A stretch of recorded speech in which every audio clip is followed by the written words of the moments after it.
watch tells people who you are before you say a word. After 40, the watch on your wrist communicates more than time. It signals taste, attention to detail, and self-respect. It's often the first accessory people notice, and the one they remember.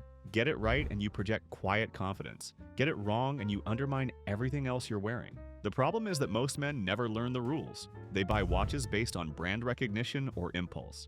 They wear them incorrectly, too loose, too large, wrong strap for the occasion. They treat a precision instrument like a disposable accessory, and these mistakes broadcast louder than they realize. Here's what the best-dressed men understand. Watch knowledge separates those who own timepieces from those who truly wear them. It's not about spending more money, it's about understanding fit, context, and the subtle signals that communicate sophistication versus confusion. Today I'm giving you 10 watch rules every man over 40 should know. Not the basics you'd find in any beginner's guide. These are the principles that elevate how you wear watches and how others perceive you when you do. Each rule includes a specific product recommendation linked below. This is the watch education most men never receive. Let's make sure your wrist communicates exactly what you intend. 1. Invest in one quality watch first. Before you think about building a collection, get one watch right. Most men approach watches backwards. They accumulate affordable pieces, fashion watches, impulse purchases, gifts they never chose, and end up with a drawer full of mediocrity. Nothing they own actually excites them. Nothing makes the statement they want to make. They have quantity without quality. The better approach is starting with one genuinely good watch, a piece with actual horological merit, something you're proud to wear daily that holds its value that you'll still appreciate in 20 years. This single investment outperforms 5 cheaper alternatives because it actually gets worn. For men over 40, this matters more than it does for younger buyers. Your watch should reflect the success and taste you've developed. It should match the quality of your other wardrobe investments. A cheap watch next to a quality suit creates cognitive dissonance that people notice even if they can't articulate why. Quality doesn't necessarily mean luxury pricing. Excellent watches exist at multiple price points. What matters is choosing a piece with genuine craftsmanship, a respected movement, and timeless design. The watch should be something you chose deliberately, not something you settled for. One exceptional watch worn with confidence beats a rotation of forgettable pieces every time. Start here, and everything else follows. Tissot PRX represents this philosophy perfectly. Swiss automatic movement, refined design, and genuine quality at an accessible price point that respects both your wrist and your investment. Build your foundation before you build your collection. 2. Size matters more than price. The wrong size watch makes any price point look wrong. Watch sizing has evolved significantly over the decades. In the 1950s and 60s, 34 to 36 millimeters was standard for men. The oversized trend of the 2000s pushed cases to 44 millimeters and beyond. Today, the pendulum has swung back toward classic proportions, and understanding where your wrist fits in that spectrum matters enormously. For most men, the sweet spot falls between 38 to 42 millimeter case diameter. This range provides presence without overwhelming. It works with dress shirts and casual wear equally. It looks intentional rather than either undersized or compensating. But case diameter alone doesn't tell the full story. Lug-to-lug measurement, the vertical distance from top to bottom of the watch, determines how the piece actually sits on your wrist. Lugs should never overhang the edges of your wrist. If they do, the watch is too large regardless of what the diameter suggests. Wrist shape affects this too. Flatter wrists can handle larger watches than rounder wrists at the same circumference. The only reliable test is trying watches on and observing how they actually wear, not how they look in photographs or on other people's wrists. For men over 40, properly sized watches communicate something important. You understand proportion. You're not chasing trends or compensating for anything. You chose a watch that fits your frame. Hamilton Cocky Field 38mm exemplifies ideal sizing, substantial enough for presence, refined enough for versatility, with proportions that work on most wrists. The right size makes everything else work. The wrong size makes nothing work. 3. Match the watch to the occasion. Every watch has context where it belongs and context where it doesn't. The mistake most men make is treating watches as one-size-fits-all accessories. They wear the same piece everywhere: gym, office, wedding, beach. And while some watches handle broader range than others, ignoring context entirely communicates something unflattering about your awareness. Dress watches belong at formal events. These are thin, simple, usually on leather straps. They slip under shirt cuffs cleanly. They don't demand attention because they're designed to complement rather than compete. A dress watch with a tuxedo is invisible in the best way. Dive and sport watches offer the most versatility. A quality diver works from casual weekend wear through business casual environments. The submariner with a suit look has become acceptable in most contexts, though purists still debate whether it belongs at black tie events. Chronographs occupy middle ground. Their busy dials work for casual through business settings but feel too complicated for formal occasions. Tool watches belong with tool contexts, field watches with casual wear, pilot watches with relaxed settings. Smartwatches and digital pieces have one appropriate context: the gym. Wearing an Apple Watch to a business dinner or formal event broadcasts that you prioritize convenience over awareness. There's nothing wrong with smartwatches for fitness, but knowing when to switch matters. Seiko Presage threads this needle beautifully, refined enough for dress contexts, robust enough for daily wear, versatile enough to handle most occasions a man over 40 will encounter. Read the room, dress the wrist accordingly. 4. Wear it on your non-dominant wrist. This rule exists for reasons beyond tradition. The standard convention is simple. Right-handed men wear watches on the left wrist, left-handed men wear watches on the right wrist. The watch goes on your non-dominant hand. Most people know this rule, but fewer understand why it matters. Your dominant hand takes significantly more impacts throughout the day.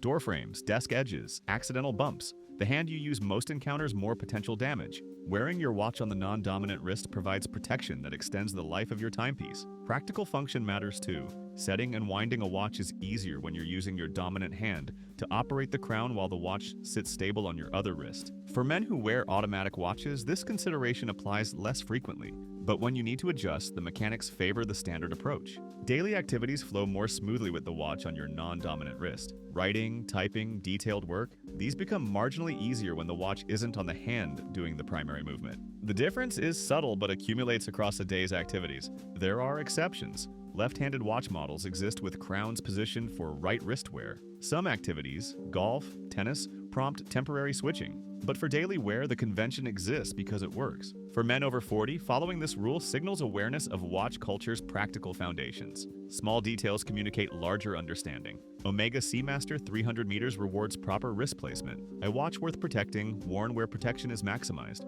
Tradition and function align here. Follow both. 5. Position it above the wrist bone. Where the watch sits on your wrist affects comfort and appearance. The correct position is approximately 1 finger width above your wrist bone. The ulna, that bony bump on the pinky side of your wrist, not sitting directly on the bone, not halfway down your hand toward your fingers, right above the bone.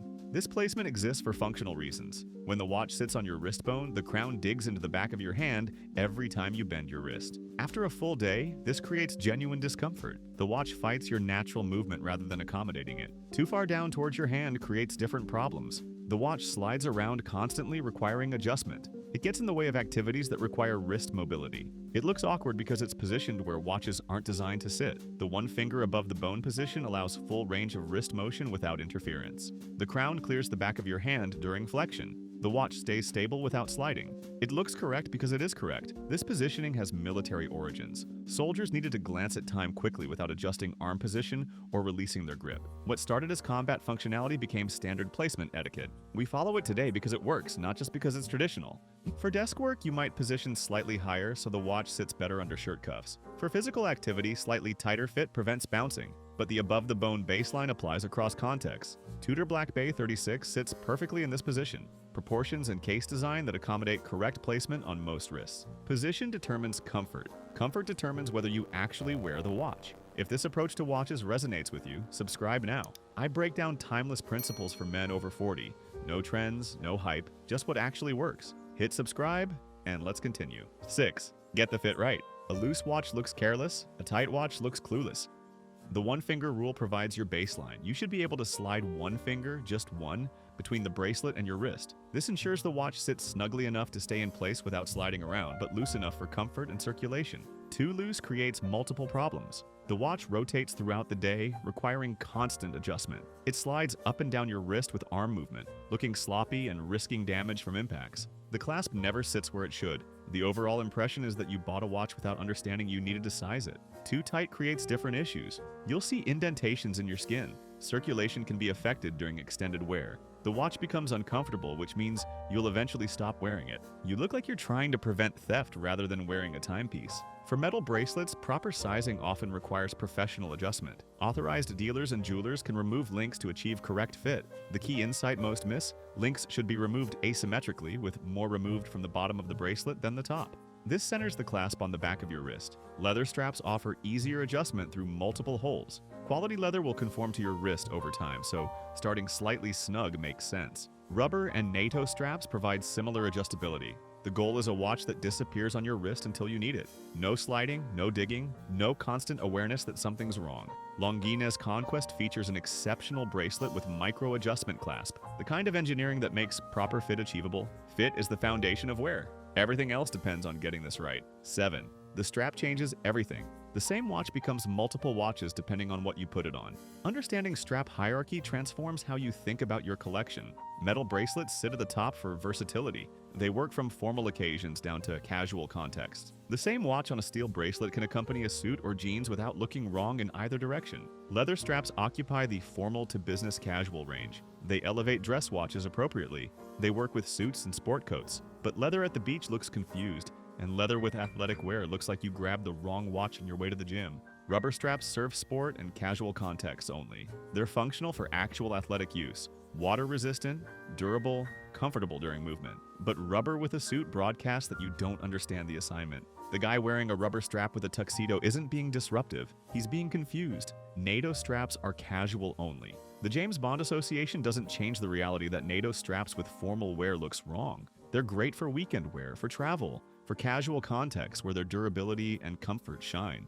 but never with tailoring. For men over 40, this hierarchy matters because occasion-appropriate dressing is part of what distinguishes mature style. Having multiple straps for one watch expands your versatility without expanding your collection. A single quality piece becomes appropriately dressed for multiple contexts. The Harriet leather strap provides the quality straps that elevate any watch, proper materials and construction that justify the investment. The strap speaks as loudly as the watch. Make sure they're saying the same thing. 8. Let your watch complement, not compete. Your watch should be your only wrist statement. The mistake many men make is stacking, adding bracelets alongside their watch, combining multiple wrist accessories, creating visual noise that diminishes rather than enhances. What they intend as style actually creates confusion. The eye doesn't know where to look. The watch loses its impact. For men over 40, restraint communicates more than accumulation. A single quality watch on a clean wrist makes a statement that stacked bracelets undermine. The watch becomes the focal point because nothing competes with it. The message is clarity, not clutter. This extends to the watch itself. At this stage of life, subtle sophistication outperforms flashy statements. Watches covered in diamonds, excessive complications visible from across the room, pieces designed primarily to announce their presence. These work against the understated confidence that defines mature style. The most powerful watches are often the quietest. A simple three-hand watch in quality materials, a clean dial without unnecessary complications, a case size appropriate to your wrist rather than oversized for attention. These choices communicate that you don't need your watch to do your talking. This doesn't mean boring, it means intentional. The difference between a watch that complements your presence and a watch that attempts to create presence is the difference between confidence and compensation. Let your watch be one excellent thing rather than part of several competing things. The impact multiplies through isolation rather than accumulation. Cartier Tank embodies this philosophy in the highest form, understated elegance that never competes for attention, but always commands respect. One statement, made well, beats multiple statements made simultaneously. 9. Maintain and service your timepiece. A neglected watch tells a story you don't want to tell. Quality watches are precision instruments that require care. The same investment mentality that justified the purchase should extend to maintenance. A scratched crystal, a dying battery, a movement running minutes off. These details communicate that you've stopped paying attention to something that deserves it. Daily maintenance is simple. Wipe your watch with a soft cloth after wearing to remove oils and debris. For water-resistant pieces, rinse with fresh water after salt water or pool exposure. Store watches properly, not tossed in a drawer where they bang against each other. Crystal care prevents the most visible damage. Minor scratches on acrylic crystals can be polished out with products designed for this purpose. Sapphire crystals resist scratching, but can still be damaged by hard impacts. Keeping crystals clean and protected maintains the watch's appearance. Mechanical watches require professional service every 5 to 7 years. The oils that lubricate the movement degrade over time. Gaskets that ensure water resistance deteriorate. Service costs money, but less than the repair bills that result from ignoring maintenance. A properly serviced mechanical watch can last generations. For men over 40, this connects to a larger principle. Taking care of quality possessions reflects how you approach quality generally. A well-maintained watch signals the same attention that well-maintained shoes, clothing, and grooming signal. The details accumulate into an overall impression. The BA&Sch polishing cloth handles routine cleaning and minor scratch removal, the simple maintenance tool that keeps watches looking their best between professional services. Respect the instrument. Maintain what you invest in. 10. Know when not to wear a watch. Sometimes the right watch choice is no watch at all. This rule surprises men who've invested significantly in their timepieces, but understanding when to remove your watch demonstrates the same awareness as understanding when to wear it. Context demands flexibility, and flexibility requires knowing when conventions shift. Certain formal contexts traditionally call for no watch. The most traditional interpretation of white tie etiquette suggests that checking time implies you'd rather be elsewhere, and therefore a watch is inappropriate. Black tie interpretations vary, but the most formal reading follows the same logic. Physical activities involving risk to the watch warrant removal. Contact sports, heavy lifting, activities where impact is likely, these contexts put your investment at unnecessary risk. The watch adds nothing to your workout except potential for damage. Situations where a watch creates practical problems also justify removal. Medical procedures where metal interferes. Security screenings where repeated removal and replacement becomes cumbersome. Contexts where the watch simply gets in the way of what you're doing. Swimming and water exposure require understanding your watch's actual capabilities. Water resistance ratings have specific meanings that many owners misunderstand. A 30-meter rating doesn't mean you can swim with the watch. It means it survives splashes. Know your watch's limits before testing them. For men over 40, this awareness communicates sophistication. You understand that watch wearing is contextual, not compulsive. You can separate from your timepiece when circumstances warrant. You're not dependent on it for identity. Grand Seiko Evolution 9 represents the pinnacle worth protecting and worth removing when context demands it. Knowing when not to wear a watch completes your watch education. Watch wearing at its best is about intentionality, choosing pieces that fit your wrist and your life, understanding which contexts call for which approaches, maintaining what you invest in, and knowing that sometimes restraint, whether in accessories or in wearing a watch at all, communicates more than accumulation. For men over 40, watches occupy a unique position in the wardrobe. They're often the only jewelry that's universally appropriate. They signal investment in quality and attention to detail. They connect you to horological traditions spanning centuries. They're functional and symbolic simultaneously. The rules we covered today aren't arbitrary restrictions. They're the accumulated wisdom of people who've thought carefully about how timepieces should be worn. Following them doesn't limit you. It elevates you. It separates you from men who own watches and places you among men who understand them. Start with the rules that address immediate issues. If your watch is sized wrong, fix that first. If you're wearing pieces in wrong contexts, reconsider your rotation.